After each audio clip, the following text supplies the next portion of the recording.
Dear students, welcome to the lecturer group. आज हम new 9th class chemistry PTB 2025 से chapter number 4 जो कि स्टेशियोमेट्री के बारे में है, इसको डिटेल में समझेंगे। पहले तो मैं इसके नोट्स से आपको तमाम इसके की कॉन्सेप्ट्स और की डेफिनेशंस करवाऊंगा और उसके बाद हम बुक से भी हर टॉपिक का ओवरव्यू लेंगे। तो मूव करते हैं टॉपिक पे। जी, तो चैप्टर 4 को अगर हम स्टार्ट करें तो सबसे पहले तो हमें डेफिनेशन आनी चाहिए स्टेशियोमेट्री की। डेफिनेशन के बाद हम केमिकल फार्मूला को समझेंगे, तमाम एलिमेंट्स के, मॉलिक्यूल्स के, कंपाउंड्स के। तो मूव करते हैं अब नोट्स पे। स्टेशियोमेट्री को अंडरस्टैंड करने के लिए पहले हम जो है एक एग्जांपल को देखते हैं, उसके बाद मैं आपको डेफिनेशन बताऊंगा तो आपको इजीली समझ आ जाएगी। आपको पता होना चाहिए कि स्टेशियोमेट्री जो है इंडस्ट्री में यूज़ की जाती है रिएक्टेंट और प्रोडक्ट को फाइंड आउट करने के लिए या उनका कंपैरिजन करने के लिए। तो स्टेशियोमेट्री को समझने के लिए यहाँ पे हमने एक एग्जांपल ली है रिएक्शन की, कि अगर हमारे पास 2 स्लाइस ब्रेड के हों और एक स्लाइस जो है वो चीज़ का हो, तो हम इनको पैक करेंगे, 2 ब्रेड के दरमियान एक स्लाइस चीज़ का रखेंगे तो हमारे पास एक सैंडविच आ जाएगा। अब यहाँ पे हमारे पास जो है वो रेशोज़ बन सकती हैं, यानी कि हमें पता चल रहा है कि अगर हमने एक सैंडविच बनाना है तो चीज़ भी कितने चाहिए, एक ही, यानी कि इनकी रेशो क्या है, 1:1। और वहीं पे हमारी जो रेशो सैंडविच की ब्रेड के साथ है वो 1:2 है। मतलब अगर एक सैंडविच बनाना होगा तो हमें ब्रेड कितनी चाहिए होंगी, 2। और अगर 2 सैंडविचेस बनाने हैं तो ब्रेड कितनी चाहिए होंगी, 4। इट्स मीन कि अब हमें लाखों की तादाद में भी सैंडविचेस बनाने पड़ें तो हम उन्हें बता सकते हैं कि हमें कितने ब्रेड चाहिए होंगे और कितने स्लाइस ऑफ चीज़ चाहिए। अगर 1 लाख हमने सैंडविचेस बनाने हैं तो हमें 1:1 है, मतलब जितने लाख सैंडविचेस बनाने हैं उतने लाख ही स्लाइस चाहिए चीज़ के। मैं क्लियर कर देता हूँ यहाँ से। तो चीज़ और सैंडविच का डायरेक्ट 1:1 है। 1 लाख अगर सैंडविच बनाने हैं तो स्लाइस ऑफ चीज़ भी 1 लाख चाहिए। इसको कहते हैं 1:1। ठीक है, लेकिन चीज़ का और ब्रेड का जो रेशो है वो 1:2 है। यानी कि अगर आपको 1 लाख सैंडविचेस बनाने हैं तो आपको ब्रेड कितने चाहिए, 2 लाख, दुगने चाहिए उससे। अब इससे हमें क्या फ़ायदा होता है, इस तरह से अगर हम एक इक्वेशन से बहुत सारी चीज़ें कैलकुलेट कर सकते हैं। अगर नीचे आप एग्जांपल को देखें यहाँ पे, तो हमें ऑलरेडी उन्होंने दिया है कि 2 अगर सैंडविचेस बनाने हैं तो आप हमें बताएं कि हमें ब्रेड कितने चाहिए होंगे और चीज़ के स्लाइस कितने चाहिए। तो हमें पता है ब्रेड और सैंडविच में क्या है, 2:1 का रिलेशन है। यानी अगर ब्रेड जो है वो सैंडविच अगर हमें 2 चाहिए तो दुगने उससे ब्रेड चाहिए। इट्स मीन 2 को डबल करें तो 4 हमें क्या चाहिए होंगे यहाँ पे, ब्रेड के स्लाइस। और चीज़ कितने चाहिए होंगे, आपको पता है जितने सैंडविचेस हों उतने ही चीज़ लगते हैं। तो 2 सैंडविच हैं तो चीज़ भी हमें 2 चाहिए। इसी तरह नेक्स्ट अगर आप नीचे वाली एग्जांपल को खुद फिल आउट करके देखें, इसमें हमारे पास है, हमें जस्ट ये बताया गया है कि हमारे पास 6 जो हैं वो ब्रेड हैं, तो उनको कितने जो हैं वो चीज़ के स्लाइस चाहिए होंगे और कितने जो हैं उससे सैंडविचेस बनेंगे। हमें पता है कि सैंडविच और जो ब्रेड है उनके दरमियान 2:1 की रिलेशन होता है, यानी जितने ब्रेड हैं उसके हाफ जो हैं वो सैंडविच बनते हैं। तो यहाँ पे अगर हमारे पास 6 ब्रेड हैं तो सैंडविचेस कितने बनेंगे, हाफ, यानी कि 3। तो यहाँ पे हमने 3 लिख लिया। इट्स मीन हमारे 3 सैंडविचेस बनने वाले हैं 6 ब्रेड से। और इसी तरह चीज़ और सैंडविच में डायरेक्ट 1:1 है रिलेशन। इट्स मीन जितने सैंडविचेस होंगे उतने ही चीज़ चाहिए होंगे। तो यहाँ पे भी हम क्या लिखेंगे, 3। तो इस तरह से हमें जस्ट एक का अगर पता हो, किसी एक रिएक्टेंट की तादाद का या एक प्रोडक्ट की तादाद का, तो हम काउंट कर सकते हैं कि बाकी के रिएक्टेंट या बाकी प्रोडक्ट हम कितने बनाने वाले हैं या कितने बनेंगे। यही है स्टेशियोमेट्री। अब मैं आपको जो है इसकी डेफिनेशन की तरफ लेके जाता हूँ जो बुक में लिखी है। जी तो उस एग्जाम्पल को समझने के बाद अब हमें स्टेशियोमेट्री की डेफिनेशन समझना बहुत इजी हो जाएगा। It is a vital concept in chemistry that help in calculating the amount of reactant and product involve in a chemical reaction. या आप इसको यूँ भी डिफाइन कर सकते हैं, it is branch of chemistry in which we that help in calculating amount of reactant and product involved in a chemical reaction. तो यहाँ पे अब पहले हमने रिएक्टेंट के तौर पे किसको देखा था, ब्रेड को और स्लाइस ऑफ चीज़ को, और प्रोडक्ट क्या था हमारा, सैंडविच. अब यहाँ पे एक जो है वो ज़्यादा रिलेटेड केमिकल से एग्जांपल लेते हैं. यहाँ पे अगर आप देखें तो ये हमारे पास 2 मोल जो हैं वो H2 गैस है और 1 मोल O2 गैस है. इसके स्टार्ट में कुछ नहीं लिखा, इट्स मीन 1 है, इसका कोफिशिएंट 1 है. और हमारा जो वाटर है प्रोडक्ट साइड पे वो कितना बनेगा, 2 मोल. अब हम आगे मूव करते हैं कि stoichiometry rely on the law of conservation of mass. Stoichiometry जो है वो law of conservation of mass को ही फॉलो करती है, जिसके मुताबिक matter can not be created और डिस्ट्रॉयड. यानी कि ना तो हम मैटर क्रिएट कर सकते हैं ना हम डिस्ट्रॉय कर सकते हैं. इसको मज़ीद एक्सप्लेन किया गया इस पॉइंट में. In a chemical reaction the total mass of reactant equal to the total mass of the product.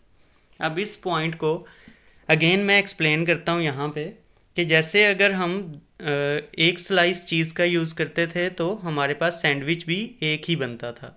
2 slice use करते थे तो 2 सैंडविच बनते थे. और ब्रेड अगर हम 2 यूज़ करते थे तो एक हमारे पास जो है वो सैंडविच बनता था.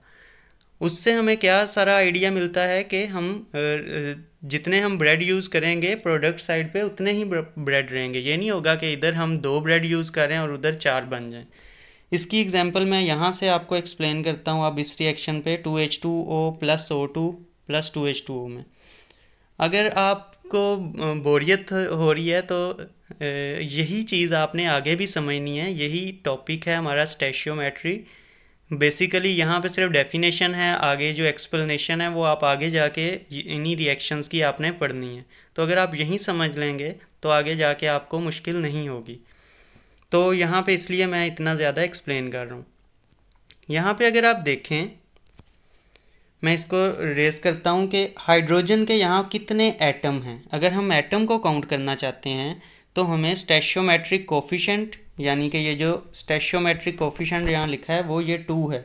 ये जो स्टार्ट में आपको दिया जाता है इसको हम स्टेशियोमेट्रिक कोफिशेंट बोलते हैं. Equation provide the mole ratio between the reactant and product. ये हमें मोल्स के नंबर बता रहा है. अगर हमने टोटल एटम काउंट करने हैं तो हमने ये जो सबस्क्रिप्ट में 2 लिखा है उसे ये स्टार्ट वाले नंबर के साथ जो है वो यानी कोफिशेंट के साथ मल्टीप्लाई करवाना होता है. तो यहाँ पे H2 जो हैं वो हमें हाइड्रोजन के एटम काउंट करने के लिए ये वाला 2 इसकी सबस्क्रिप्ट को इसके कोफिशेंट से मल्टीप्लाई करवाना पड़ेगा. तो हमारा आंसर 4 आ जाएगा. इट्स मीन, मैं क्लियर करता हूँ, 4 जो है हमारे पास हाइड्रोजन के एटम यूज़ हो रहे हैं इस रिएक्शन में. अगर ऑक्सीजन के एटम की बात करें तो इसके सबस्क्रिप्ट में 2 है, कोफिशेंट इसका कोई भी नहीं है तो 1 कंसीडर करेंगे. 2 1 ज़र 2, यानी ऑक्सीजन हमारे पास यहाँ पे 2 एटम यूज़ हो रही है. आगे अगर हम देखें प्रोडक्ट साइड पे तो हमारे पास हाइड्रोजन कितने हैं, अगेन हम सबस्क्रिप्ट को कोफिशेंट से मल्टीप्लाई करवाएंगे तो 2 2 ज़र 4 हाइड्रोजन है हमारे पास. और ऑक्सीजन की बात करें तो इसके सबस्क्रिप्ट में कुछ नहीं है, इट्स मीन 1 है. 1 को 2 स्टार्ट वाले कोफिशेंट से मल्टीप्लाई करवाया तो 2 1 ज़र 2, इट्स मीन ऑक्सीजन हमारे पास 2 है. तो अब यहाँ पे देखें कि जितने एटम हमने रिएक्टेंट साइड पे यूज़ किए हैं ये दोनों, उतने ही हमारे पास प्रोडक्ट साइड पे हैं. तो ये law of conservation of mass को एक्सप्लेन कर रहा है कि जितने reactant, total mass of reactant is equal to total mass of product. यानी जितने हमने रिएक्टेंट साइड पे यूज़ किए हैं उतने ही प्रोडक्ट साइड पे हैं. कोई एक्स्ट्रा ना रिएक्टेंट ना तो तबाह हुआ है इस रिएक्शन में, ना ही इसमें कोई नया रिएक्टेंट का एटम प्रोड्यूस हुआ है. हाँ, बस चेंज हुए हैं कि यहाँ पे कुछ और थे, अगली साइड पे जाके कुछ और हो गए हैं, फॉर्म चेंज हुई है. तो ये है स्टेशियोमेट्री. और जो आपको स्टेशियोमेट्री का पहला पैराग्राफ है उसके अंदर यही चीज़ें आपको समझाई गई हैं. अब आई होप सो अब आप उनको जो है इजीली अंडरस्टैंड कर सकते हैं. तो नेक्स्ट मूव करते हैं. इंडस्ट्रियल एप्लीकेशन की बात की है तो इंडस्ट्रियल एप्लीकेशन की तो अब आपको समझ लग गई है कि frequently use to determine the quantity of raw material required to produce a specific amount of product. यानी इसके थ्रू हम इजीली समझ सकते हैं कि अगर हमें इतना प्रोडक्ट चाहिए तो हमें कितना रिएक्टेंट चाहिए होगा. मतलब स्पेसिफिक अमाउंट हम बता सकते हैं कि इतना वाटर बनाने के लिए हमें H2 कितनी चाहिए और O2 कितनी चाहिए। तो इंडस्ट्रीज़ में आपको पता है कि लार्ज स्केल पे मैन्युफैक्चरिंग होनी होती है प्रोडक्ट्स की, तो उसमें रिएक्टेंट की अमाउंट पता होना बहुत ज़रूरी है।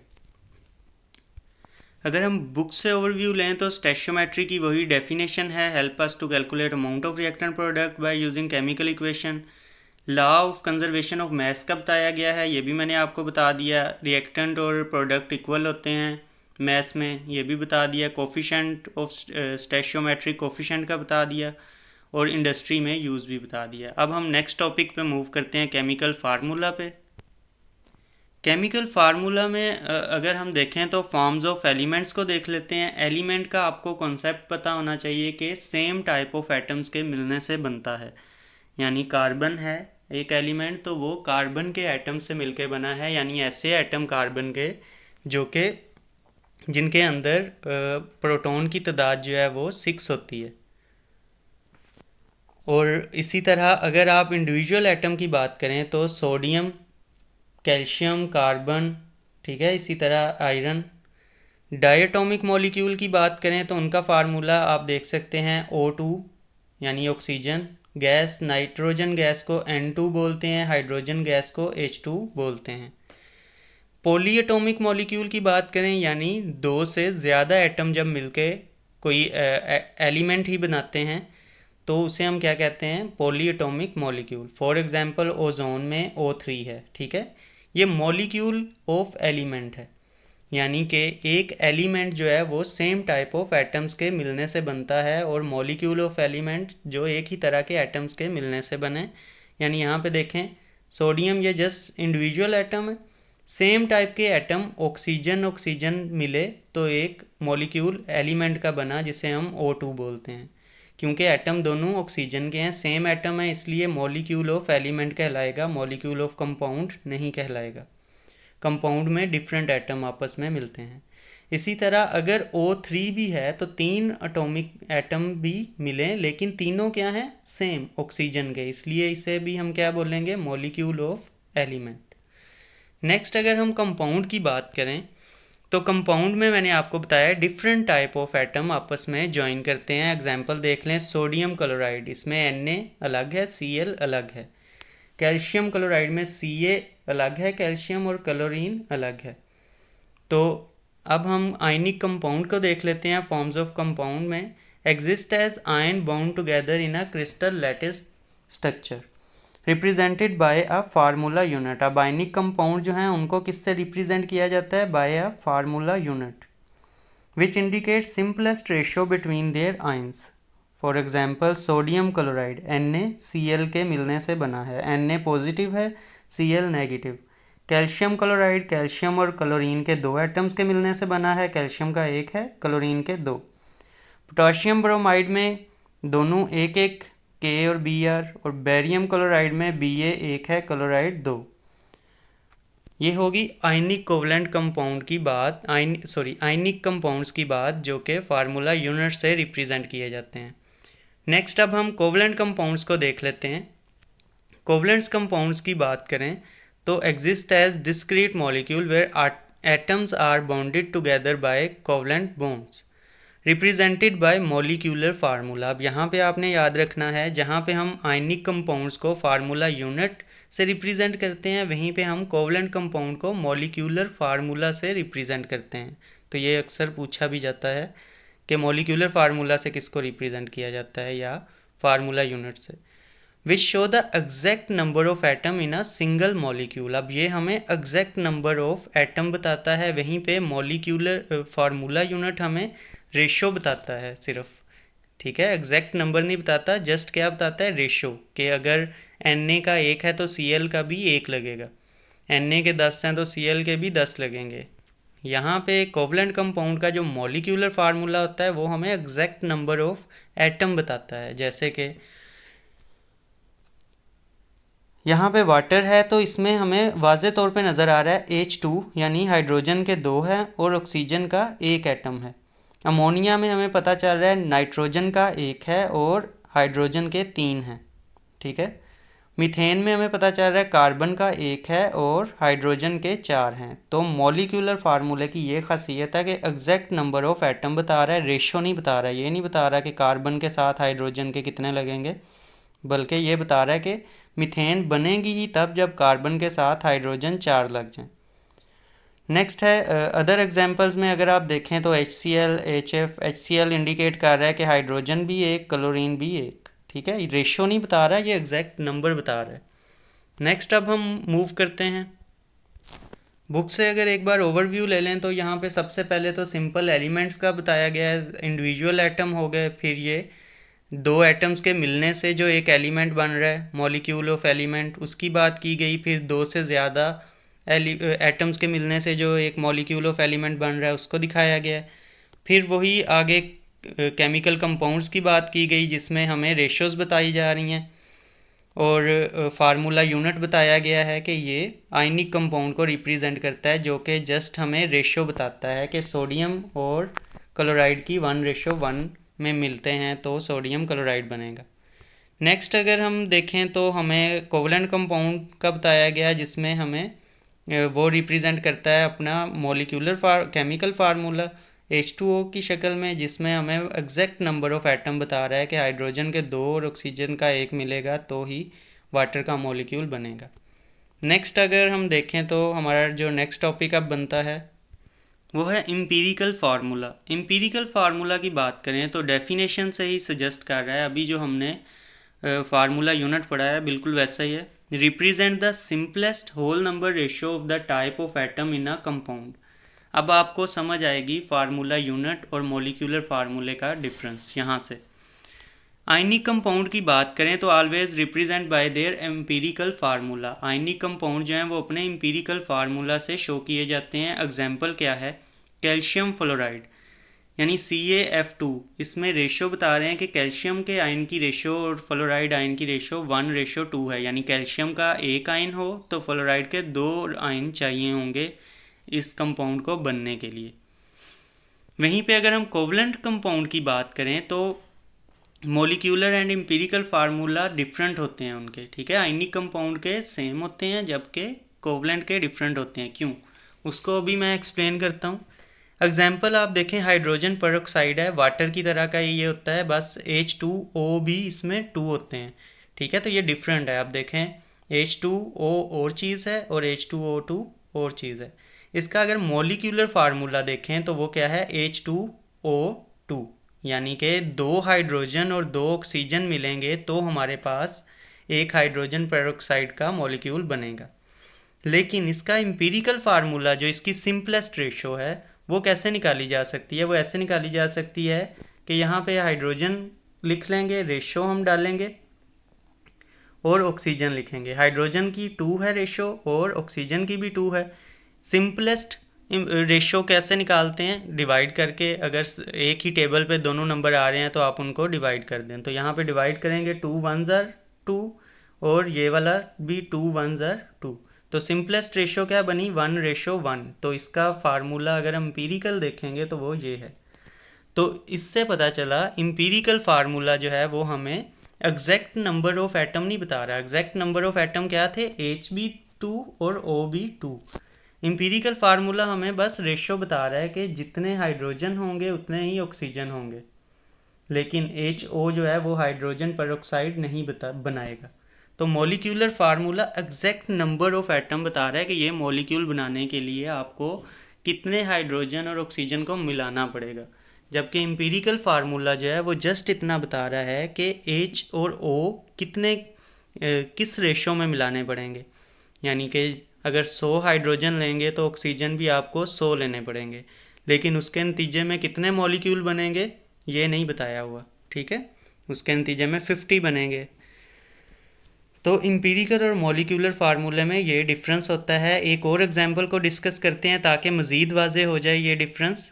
यहाँ पे आपके सामने बेंजीन का भी दिया गया है। इसमें अगर हम मॉलिक्यूलर फार्मूले की बात करें तो याद रखना है, molecular formula exact number of atom बताता है कितने लगने हैं एक मॉलिक्यूल के अंदर। यहाँ पे आपको नज़र आ रहा है C6H6। तो यहाँ पे हम वही काम करेंगे, C/H सी भी 6 है और एच भी 6 है, दोनों जो हैं वो एक ही नंबर पे डिवाइड हो रहे हैं 6 के टेबल में, तो 6 1 ज़र 6 रेशो 6 1 ज़र 6 एक ही टेबल पे, तो अगेन इनकी रेशो क्या आई है 1:1।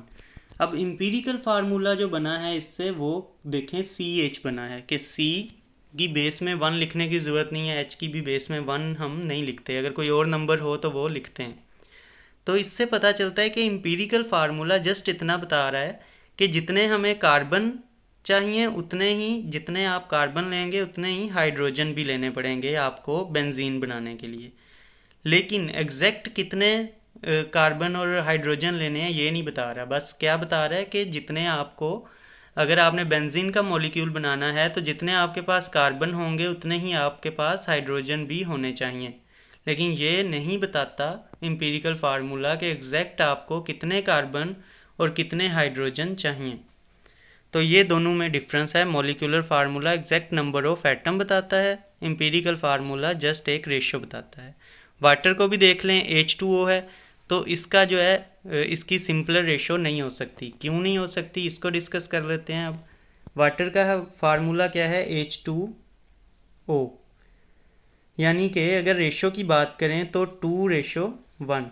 अब 2 और 1 एक ही टेबल पे नहीं आते, 1 के टेबल पे आएंगे तो अगेन 2:1 नहीं आ जाएगा 1, तो 2 और 1 को मज़ीद सिंप्लीफाई नहीं किया जा सकता, इसलिए मॉलिक्यूलर एंड एम्पिरिकल फार्मूला इनके सेम हैं क्योंकि सिंपलर रेशो एग्जिस्ट नहीं करती इससे। तो इस सूरत में हमारा मॉलिक्यूलर और एम्पिरिकल फार्मूला सेम है। तो ये बस आपने याद रखना है, मॉलिक्यूलर और एम्पिरिकल फार्मूले में ये फ़र्क है कि molecular formula exact number of atom बताता है, एम्पिरिकल फार्मूला जस्ट ये बताता है रेशो, कि अगर एक हम वो लेंगे एटम तो दूसरा एटम कितना रेशो में चाहिए। शेयर्ड एम्पिरिकल फार्मूला की अगर बात करें तो डिफरेंट कंपाउंड में share the same empirical formula. अब एम्पिरिकल फार्मूला को यूज़ करने से नुकसान क्या होता है इसी को आप देख लें कि यहाँ पे बेंजीन है C6H6, इसकी सिंपलेस्ट रेशो निकालें तो क्या करना पड़ेगा, 6 और 6 जो है एक ही टेबल पे आ रहे हैं तो 1:1 बन जाएगा जैसे ऊपर मैंने बताया। इसी तरह एक कंपाउंड है हमारे पास एसिटिलीन जो कि C2H2 है। अब इसका भी अगर हम सिंपलेस्ट करें तो 2 1 ज़र 2 2 1 ज़र 2, तो दोनों का एम्पिरिकल फार्मूला क्या बन रहा है 1CH ही बन रहा है इसका और CH ही बन रहा है इसका, क्योंकि 2 2 दोनों जो हैं वो डिवाइड हो जाएंगे तो 1 1 आंसर आएगा।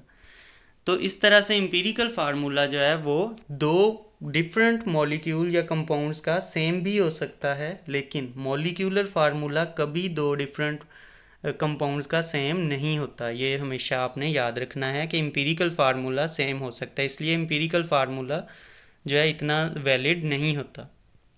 अब हम नेक्स्ट मूव करते हैं।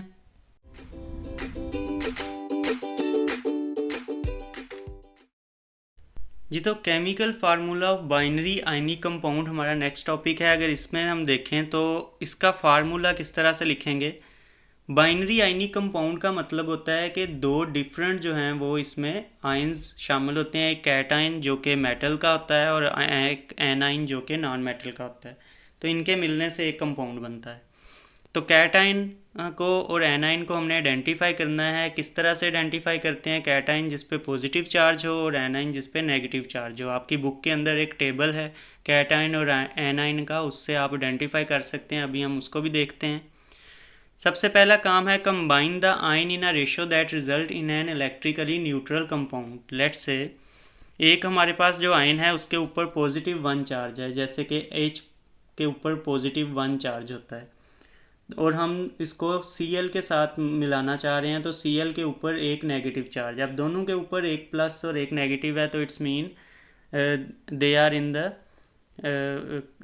That ratio that will result in neutral compound. मतलब एक ही पॉजिटिव है एक ही नेगेटिव है, ये दोनों एक दूसरे के चार्ज को कैंसिल आउट कर देंगे और HCl एक न्यूट्रल कंपाउंड बन जाएगा। मसला कब होता, जब पॉजिटिव 2 चार्जेस होते हैं और नेगेटिव 1 होता है, या नेगेटिव 2 चार्ज होते हैं और पॉजिटिव 1 होता है, तो हमें एलिमेंट एक्स्ट्रा ऐड करना पड़ता है, जिसकी एग्जांपल बुक में है, उसको देख लेते हैं। ये तो यहाँ पे आप देख सकते हैं कि यहाँ पे लिथियम ऑक्साइड की बात की जा रही है। लिथियम जो है वो एक कैटाइन है जिस पे +1 चार्ज है, और एनाइन जो है वो ऑक्सीजन है। ऑक्सीजन के ऊपर आपको पता है -2 चार्ज होता है। तो यहाँ पे हम क्रिस क्रॉस मेथड आगे अप्लाई करते हैं। क्रिस क्रॉस मेथड किस तरह से यूज़ होता है, यहाँ पे आप लिथियम और ऑक्सीजन को लिखेंगे और इनके चार्जेस को एक दूसरे के साथ इंटरचेंज कर देंगे। अभी कहाँ पे हैं, इनके ऊपर पॉजिटिव है ये और इसके भी ऊपर है, तो हम इन दोनों को एक्सचेंज कर देंगे। ऑक्सीजन का जो है वो लिथियम को दे देंगे और लिथियम का जो है चार्ज वो ऑक्सीजन को दे देंगे। और ट्विस्ट यहाँ पे ये है कि ये चार्जेस अब आगे उनके जो हैं वो हेड वाली साइड पे हैं, अब उनकी बेस पे सबस्क्रिप्ट बन जाएंगे। ठीक है, यानी लिथियम का जो ये +1 चार्ज है वो ऑक्सीजन की बेस पे लिख देंगे, और जो ऑक्सीजन का -2 चार्ज है वो लिथियम की बेस पे लिख देंगे। तो यहाँ पे हम इनको इस तरह से इंटरचेंज करेंगे। तो ये देखें, लिथियम की बेस पे 2 आ गया ऑक्सीजन का, और ऑक्सीजन की बेस पे 1 आ गया लिथियम का, जो कि 1 हम नहीं लिखते जी। तो अब यहाँ पे हमारे पास ऑटोमेटिकली जो हमारा कंपाउंड है वो न्यूट्रल आ गया, क्योंकि Li के 2 एटम हैं और ऑक्सीजन का 1। Li पे +1 चार्ज होता है, 2 एटम है तो +2 चार्ज हो गया। यहाँ पे मैं लिख भी देता हूँ। और वहीं पे ऑक्सीजन के एक ही एटम पे -2 चार्ज होता है, तो इसका -2 लिख दिया। तो ये दोनों आपस में कट आउट कैंसल आउट हो गए और एक न्यूट्रल कंपाउंड जो है वो हमारे पास आंसर में आ गया। इसी तरह हम अगली एग्जांपल को डिस्कस करते हैं, जो कि एल्यूमिनियम ऑक्साइड की है। इसमें कैटाइन हमारे पास Al है जिस पे +3 चार्ज होता है, और एनाइन हमारे पास जो है वो O2 है। वही काम किया हमने, क्रिस क्रॉस मेथड अप्लाई किया। ऑक्सीजन की जो पावर है -2 वो बेस बन गई एल्यूमिनियम की यहाँ पे, और एल्यूमिनियम की जो पावर थी +3 वो जाके बेस बन गई ऑक्सीजन की। तो ये अगेन न्यूट्रल कंपाउंड हो गया। क्यों, अगर देखें तो एल्यूमिनियम के ऊपर के एक एटम के ऊपर +3 चार्ज होता है, तो यहाँ पे 2 एटम हैं तो 2 एटम पे +6 चार्ज हो गया। और ऑक्सीजन के एक एटम पे -2 चार्ज होता है, 3 एटम पे कितना हो गया, -2 × 3 -6। तो ये एक अगेन जो है वो न्यूट्रल कंपाउंड हमारे पास बन गया, क्योंकि +6 और -6 आपस में कैंसल आउट हो जाएंगे। इसी तरह मैग्नीशियम नाइट्राइड को भी आप देख सकते हैं। मैग्नीशियम की जो पावर है वो नाइट्रोजन की बेस बन गई +2, और इसी तरह नाइट्रोजन की जो पावर थी -3 वो मैग्नीशियम की यहाँ पे बेस बन गई, और ये भी एक न्यूट्रल जो है वो कंपाउंड के तौर पे हमें नज़र आएगा। तो इस तरह से जो है हम बाइनरी आयनिक कंपाउंड्स को जो है वो उनके फार्मूलाज लिखते हैं। आगे मैंने आपको बताया था कि हमारे पास कैटाइन और एनाइन के टेबल हैं, तो इस टेबल से आप जो हैं वो चार्जेस कैटाइन और एनाइन के देख सकते हैं, क्योंकि आपको कोई भी एग्जांपल आ जाए तो आप इसको लिख सकें इजीली। नेक्स्ट जो हमारा टॉपिक है वो है chemical formula of compound. Chemical formula हमने फाइंड आउट करना है कंपाउंड्स का। बेसिकली इसमें हमने एम्पिरिकल फार्मूले से मॉलिक्यूलर फार्मूला बनाना होता है। जैसे कि पहले मैंने आपको मॉलिक्यूलर से एम्पिरिकल बनाना सिखाया था कि उसकी सिंपलेस्ट रेशो लिखते हैं जी। तो पहले हमने ये सीखा था कि अगर कोई भी कंपाउंड है उसका हमें मॉलिक्यूलर फार्मूला गिवन है, जैसे कि हमने बेंजीन का देखा था C6 है और H6 है, तो इसका एम्पिरिकल फार्मूला हम इसकी सिंपलेस्ट रेशो से निकालते हैं। 6:6 लिखेंगे और उसको डिवाइड कर देंगे सेम नंबर से, 6 1 6 6 1 6। तो ये इसका हमारे पास 6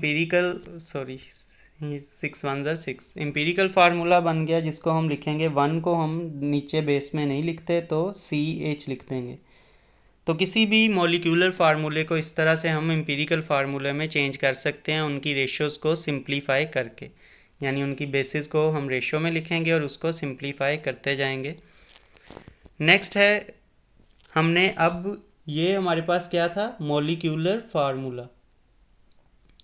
तो मॉलिक्यूलर फार्मूले से ये हमने बना लिया एम्पिरिकल फार्मूला। बहुत इजी है, जस्ट हमने रेशोज़ को डिवाइड करना है।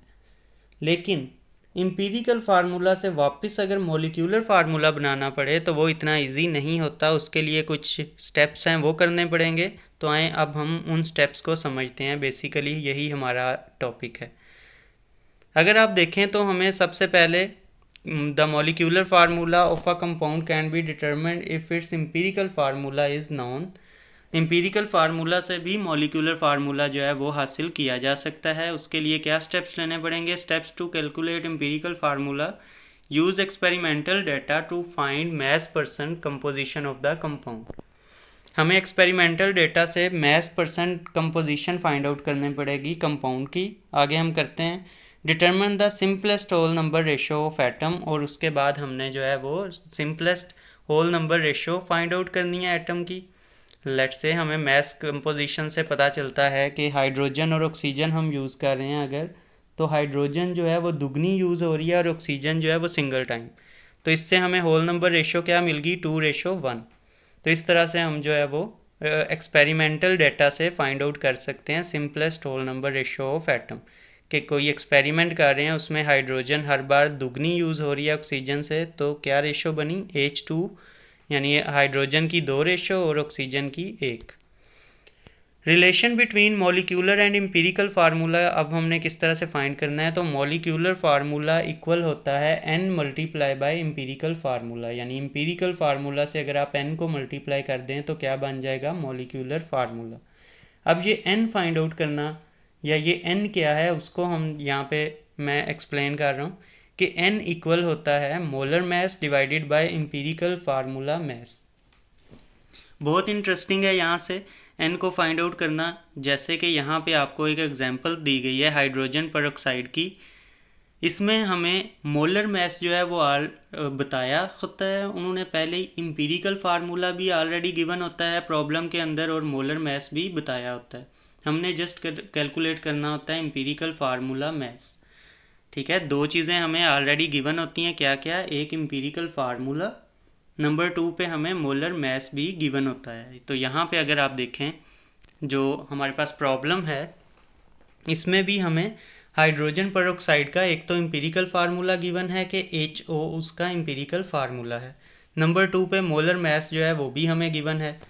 तो इस फार्मूले में तीसरी चीज़ क्या चाहिए? Empirical formula mass. Empirical formula mass हमने खुद से कैलकुलेट करना है। किस तरह से? बहुत ईजी होता है।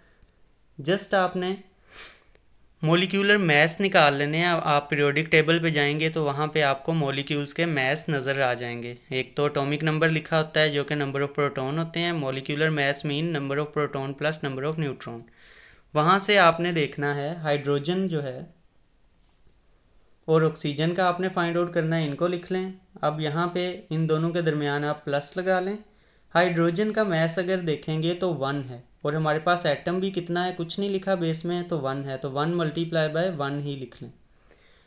दोनों के दरमियान में प्लस है। ऑक्सीजन का जो अगर आप मैस देखेंगे पीरियोडिक टेबल से तो आपको नज़र आएगा ये 16 होता है।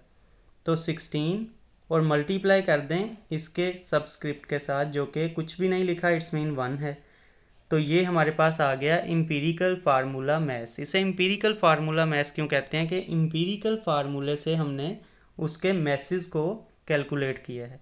मैस क्या है? Atomic mass. ठीक है, तो यहाँ पे हाइड्रोजन का 1 होता है और एटम भी एक ही है, और ऑक्सीजन का 16 होता है और एक एटम है, इसलिए मैस को उसके नंबर ऑफ़ एटम से ज़रूर मल्टीप्लाई करवाएं। यहाँ पे तो इतनी ज़रूरत नहीं थी, लेकिन H2O होता है तो मल्टीप्लाई करवाना पड़ता है। यहाँ पे दोनों एक एक हैं, मल्टीप्लाई बाय 1 नहीं भी लिखेंगे तो भी हमारा आंसर 17 ही आएगा। तो इससे हमें पता चल गया कि हमारा एम्पिरिकल फार्मूला मैस क्या है। अब एम्पिरिकल फार्मूला मैस और मोलर मैस को आप डिवाइड करेंगे तो आपके पास n आ जाएगा। सिंपल है। यहाँ पे मोलर मैस उन्होंने दिया हुआ था, उसे ऊपर लिखा 34 डिवाइडेड बाय ये जो एम्पिरिकल फार्मूला मैस हमने खुद कैलकुलेट किया इससे डिवाइड किया 17, तो 2 आंसर आया। n हमारे पास क्या है? अब 2। तो बेसिक हमने अब क्या कर देना है, अगेन हमने एम्पिरिकल फार्मूला पकड़ना है जो कि हमारे पास HO है और उसकी बेस पे हमने मल्टीप्लाई करवा देना है 2 को। अब दोनों की बेस पे कुछ नहीं लिखा, इट्स मीन 1 1 है, तो दोनों के 2 जब मल्टीप्लाई होगा तो H2O2 बन जाएगा। तो हमने ये वाला 2 जो है वो एक बार ऑक्सीजन से मल्टीप्लाई हुआ और एक बार यही 2 मल्टीप्लाई हुआ हाइड्रोजन से। मतलब ब्रैकेट के अंदर अगर 10 नंबर भी होंगे तो 2 ने 10 के 10 की बेस से जाके मल्टीप्लाई होना है। तो हमारे पास H2O जो है वो एक मॉलिक्यूलर फार्मूला बन गया। और हमें पता भी है कि ये एक हाइड्रोजन पेरोक्साइड का यही फार्मूला है, वाटर से थोड़ा सा चेंज है, H2O वाटर होता है और ये H2O2 है। नेक्स्ट अगर आप देखें स्पेशल केस के, if n is equal to 1, अगर n 1 के इक्वल निकले यहाँ पे, ये जो n है, तो फिर क्या होता है, molecular formula is same as the empirical formula. तो फिर वो 1 जो है सबस्क्रिप्ट से मल्टीप्लाई भी होगा नीचे तो भी वो वही रहेगा, मतलब एम्पिरिकल फार्मूला और मॉलिक्यूलर फार्मूला इस सूरत में दोनों सेम आ जाएंगे। तो इस टॉपिक में जो हमने सबसे इम्पोर्टेंट चीज़ सीखनी थी वो ये थी कि मॉलिक्यूलर फार्मूला से तो एम्पिरिकल फार्मूला हमने बनाना पहले ही सीख लिया था, कन्वर्जन। अब हमने एम्पिरिकल फार्मूला से वापस मॉलिक्यूलर फार्मूला बनाना जो है वो सीखना था। उसके लिए हमें जो है n पता होना चाहिए। सिंपल n को अगर हम मल्टीप्लाई करवा दें एम्पिरिकल फार्मूला से तो हमारा मॉलिक्यूलर फार्मूला बन जाता है। n क्या होता है, molar mass divided by empirical formula mass. अब हमें हर प्रॉब्लम के अंदर जो है उन्हें इन 3 चीज़ों में से 2 चीज़ें तो देनी पड़ेंगी, आपको पता है। तो इसमें अगर वो हमें मोलर मास दे देते हैं तो एम्पिरिकल फार्मूला मास हम खुद कैलकुलेट कर लेते हैं। उसकी कैलकुलेशन मैंने आपको बता दी किस तरह से की जाती है, और डिवाइड करवा देना है आपने उसको मोलर मास से। तो आपके पास n आ गया, n जो है वो बेसिस से जाके एम्पिरिकल फार्मूला के मल्टीप्लाई होगा और हमें मॉलिक्यूलर फार्मूला मिल जाएगा। नेक्स्ट अब हम जो है वो मूव करते हैं, एक ये भी एग्जांपल है, अगर आप इसको भी देखना चाहें तो ये भी बिल्कुल वैसे ही है। एम्पिरिकल फार्मूला देखें, यहाँ पे भी हमें बताया गया है CH है, मॉलिक्यूलर मास भी बता दिया गया। तो अगेन हमने कैलकुलेट क्या करना है, सिर्फ एम्पिरिकल फार्मूला मास n के नीचे वाला जो n के लिए molar mass over empirical formula mass चाहिए होता है। तो इसको कैसे कैलकुलेट करेंगे, कार्बन का मास 12 होता है, मल्टीप्लाई बाय एटम कितने हैं कार्बन के 1, प्लस हाइड्रोजन का 1 होता है और एटम भी कितने हैं 1। तो हमारे पास क्या आ गया, ये 13 आंसर आ गया। तो यहाँ पे देखें इस तरह से, यहाँ पे 13 इसलिए लिखा हुआ है, तो इससे आपने परेशान नहीं होना कि यहाँ पे 13 कहाँ से आ गया। तो इस सूरत में हमारा 6 आंसर आया n का, सॉरी। तो इस 6 को अब हमने इसकी बेसिस में मल्टीप्लाई करवाना है एम्पिरिकल फार्मूला की। तो 6 जब बेसिस में जाके मल्टीप्लाई हुआ तो C6H6 बन गया, जो कि हमारे पास बेंजीन का फार्मूला है। तो नीचे जो है एक्सरसाइज के तौर पे भी ये दिए गए हैं, इनमें भी देखें आपको एम्पिरिकल फार्मूला भी बताया गया है और मोलर मास भी बताया है। जस्ट आपने एम्पिरिकल फार्मूला मास कैलकुलेट करना है और ये एक्सरसाइज आप ज़रूर करके देखें।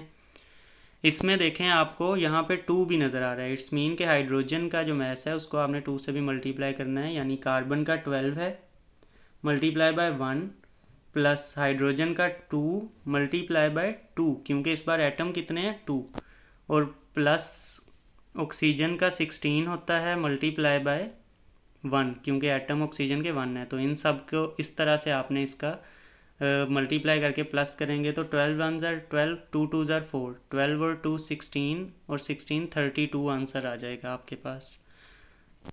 तो अब आप इसको खुद कैलकुलेट करें आगे। जस्ट आपने n फाइंड आउट करना है, यानी कि 180 डिवाइडेड बाय 32। नेक्स्ट टॉपिक को अगर हम देखें तो अब हमने डिड्यूस करना है molecular formula from the structural formula. Molecular formula आपको पता है जिसमें एग्जैक्ट नंबर ऑफ एटम बताए जाते हैं, उसको हमने स्ट्रक्चरल फार्मूला से फाइंड आउट करना है। अब स्ट्रक्चरल फार्मूला क्या होता है, यहाँ पे आप देखें, जिसके अंदर स्ट्रक्चर यानी कि बताया जाता है पोजीशन, हर एटम की पोजीशन बताई जा रही है, कौन किससे कैसे बॉन्ड है, सिंगल बॉन्ड से कि डबल बॉन्ड से, तो एग्जैक्ट लोकेशन पता चल जाती है हमें इससे। तो इसमें से हमने मॉलिक्यूलर फार्मूला कैसे बनाना है, बहुत इजी है। मूव करते हैं अब इस टॉपिक पे। सबसे पहला जो इसका स्टेप होता है वो है write down the structural formula of the compound. हमें स्ट्रक्चरल फार्मूला कंपाउंड का लिखना है, ठीक है। काउंट करने हैं number of atom of each type in the structural formula. Her number को हमने जो है वो काउंट करना है। और जैसे कि यहाँ पे अगर आप देखें तो सबसे पहले हमें हाइड्रोजन नज़र आ रहा है, ये एक हाइड्रोजन है, और कहाँ पे है हाइड्रोजन, जी ये एक हाइड्रोजन है। तो 2 हाइड्रोजन है, हमने यहाँ पे लिख लिया इट हैज़ 2 हाइड्रोजन। सल्फ़र की बात करें तो सिंगल है, एक ही है, यहाँ पे हमने S लिख लिया। और ऑक्सीजन की बात करें तो 1 2 3 और 4 टोटल ऑक्सीजन है। तो हमने नंबर ऑफ एटम काउंट कर लिए। नेक्स्ट अब हमारे पास जो है right the symbol of all the element. अब सिंबल पता होने चाहिए, वही सिंबल यहाँ से ही देख के लिख लें। Write the total number of atom of each kind as a subscript. अब उसको सबस्क्रिप्ट में लिखना है, यानी हाइड्रोजन के 2 थे तो इसको H की बेस बना देना है, जैसे यहाँ पे बनाया गया है H2। S का 1 है, 1 को हम बेस में आपको पता है रिप्रेजेंट नहीं करते। ऑक्सीजन के 4 हैं तो 4 को बेस बना दिया। तो ये हमारे पास फार्मूला बन गया H2SO4, यानी सल्फ्यूरिक एसिड का फार्मूला बन गया। सबस्क्रिप्ट 1 को आपने रिमूव कर देना है, ये भी याद रखिए। पहले भी लेक्चर में मैं आपको बताता रहा हूँ कि अगर 1 सबस्क्रिप्ट में आए तो वो हम नहीं लिखते। तो इस तरह से अगर एक और एग्जाम्पल को भी आप देख लें, ये हमारे पास एक एग्जाम्पल है। इसमें एक ऑक्सीजन है, कार्बन को अगर देखें तो ये एक कार्बन है, एक ये कार्बन है। तो अब ये फाइंड आउट करना थोड़ा सा मुश्किल होता है कि कुछ एलिमेंट जो हैं उनका सिंगल वर्ड होता है और कुछ का डबल जो वर्ड होते हैं। जैसे अगर आप बात करें बोरोन की तो उसका बी है, और बेरिलियम की बात करें तो BE है। तो यहाँ से आपको ये कैसे पता चलेगा कि ये कार्बन का C है या CH मिलके कोई नया एलिमेंट तो नहीं है। जैसे Cl एक नया एलिमेंट है, क्लोरीन, कार्बन सिर्फ C होता है। तो ये याद रखिएगा कि जब भी एक एलिमेंट का अगर सिंबल हो तो उसमें एक कैपिटल और एक स्मॉलर होता है। यहाँ पे दोनों कैपिटल हैं, इट्स मीन के दोनों डिफरेंट एलिमेंट हैं, सेम एलिमेंट नहीं है। तो कभी भी अगर दो कैपिटल आपको सिंबल नज़र आते हैं तो आपको समझ जाना चाहिए कि ये दोनों डिफरेंट एलिमेंट हैं, सेम एलिमेंट का सिंबल नहीं है। AU जैसे है गोल्ड के लिए, तो यहाँ पे भी A कैपिटल है, U स्मॉलर है, तो इट्स मीन ये दोनों सेम एलिमेंट के हैं। लेकिन अगर दो कैपिटल हों तो वो दोनों हमेशा डिफरेंट एलिमेंट होते हैं। तो कार्बन आपके पास यहाँ पे अगर काउंट करें तो कार्बन 1 और 2 कार्बन हैं, वो लिख लिए।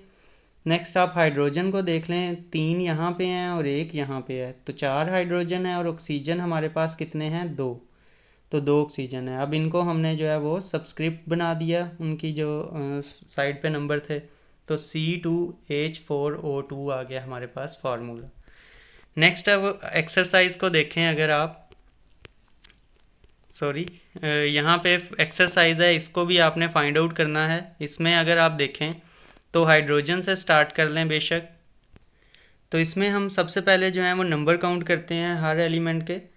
यहाँ पे आप देख सकते हैं हाइड्रोजन 1 2 3, तो हमारे पास H क्या हो गए, 3H हो गए हमारे पास।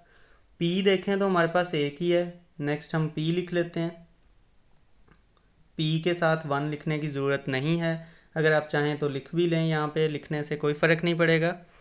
और थर्ड जो है वो हमारे पास ऑक्सीजन है। ऑक्सीजन के मॉलिक्यूल को अगर हम काउंट करें तो 1 2 3 4 ऑक्सीजन है, तो हम यहाँ पे लिखेंगे 4 ऑक्सीजन। अब सिंपल है, आगे हमने इसको बेसिस में कन्वर्ट कर देना है, सबस्क्रिप्ट बना देने हैं। H का 3 बन जाएगा सबस्क्रिप्ट, P का कोई भी नहीं क्योंकि 1 को हम नहीं बेस में लिखते, और ऑक्सीजन का 4 बेस में लिख देंगे, तो H3PO4 हमारे पास फार्मूला है। इसी तरह अगर आप N प्रोपाइल अल्कोहल का फाइंड आउट करेंगे तो इसमें अगर आप देखें जी, तो यहाँ पे आप अगर देखें तो कार्बन नज़र आ रहा है 1 2 3 कार्बन है आपके पास, तो 3 कार्बन लिख लीजिए। नेक्स्ट आपके पास हाइड्रोजन है 3 2 5 6 7 और ये एक 8, टोटल आपके पास यहाँ पे 8 हाइड्रोजन हैं। ठीक है, उनकी बेसिस में जो नंबर हैं वो भी काउंट करने हैं। H3 और H2 मिला के 5 हो गए, फिर अगला H2 7 और आखिर वाला H, तो H आपके पास यहाँ पे 8 है, तो 8H लिख लिया आपने। और लास्ट पे एक ऑक्सीजन रह गया, तो एक ऑक्सीजन लिख लें यहाँ पे 1। अब सबस्क्रिप्ट में कर दें इनको, कार्बन का सबस्क्रिप्ट में 3 बन जाएगा, हाइड्रोजन का सबस्क्रिप्ट 8 बन जाएगा और ऑक्सीजन एज इट इज़ आ जाएगा। तो ये आपका फार्मूला है। थर्ड जो है वो आप खुद कीजिए। नेक्स्ट अब हम एवोगैड्रो नंबर को अगली वीडियो में डिस्कस करेंगे, क्योंकि ये काफ़ी लंबी हो गई है वीडियो, तो आई होप सो जो लेक्चर आपने सुना है वो समझ आया है। अगर आपको समझ आया है तो वीडियो को ज़रूर लाइक कीजिएगा और सेकंड पार्ट के लिए कमेंट सेक्शन में भी ज़रूर राय दीजिएगा कि किस तरह से होना चाहिए और क्या आप सेकंड पार्ट हासिल करना चाहते हैं या नहीं।